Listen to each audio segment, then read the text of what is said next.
जैसे कि एक सवाल है कि फ़िलॉसफ़ी क्यों पढ़नी चाहिए। देखो फ़िलॉसफ़ी में ना तुम्हें कुछ कॉन्क्रीट नहीं मिलेगा कभी।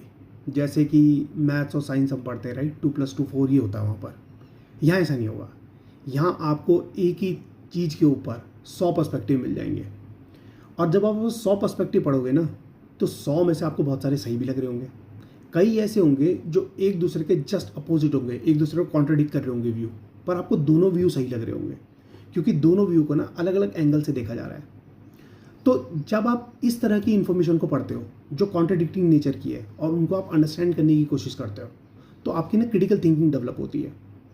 देखो जैसे रिलीजन है, ये चीज़ें, इन चीज़ों को लेके लोग बहुत लड़ाई करते हैं, राइट। अब क्यों करते हैं? रिलीजन एक्चुअल में एक बिलीफ है। अब प्रॉब्लम ये है कि आपने उस बिलीफ को एक्सपीरियंस किया है, ठीक है।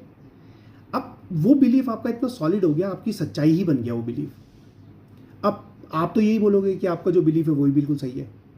जब तक आप अपने अपोजिट व्यू को या अपने सामने के व्यू को, जितने भी व्यू आपके सामने हैं, जितनी भी लाइफ आपके सामने चल रही है, जितनी भी एक्सपीरियंसेस आपके सामने चल रहे हैं, अगर आप उनको अंडरस्टैंड करने की कोशिश नहीं करोगे ना, तो आपको अपना बिलीफ ही सच्चाई लगेगा, बाकी कुछ सच्चे नहीं लगेगा आपको।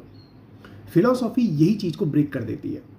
जब आप ये डोवेत्स्की, काफ्का, ये सब को पढ़ते हो धीरे धीरे धीरे, मैं ये नहीं बोल रहा हूँ कि सबकी पूरी किताबें पढ़ दो, पर हल्का हल्का भी हम फिलॉसफी को थोड़ा भी एनालाइज करना स्टार्ट करते हैं, तो हमें ना पर्सपेक्टिव डेवलप होना स्टार्ट हो जाता है। और जब वो पर्सपेक्टिव डेवलप होना स्टार्ट होता है ना, तो मुझे ऐसा लगने लग जाता है कि यार मैंने लाइफ को कितना कम एक्सपीरियंस किया है। लाइफ में बहुत कुछ एक्सपीरियंस करने के लिए।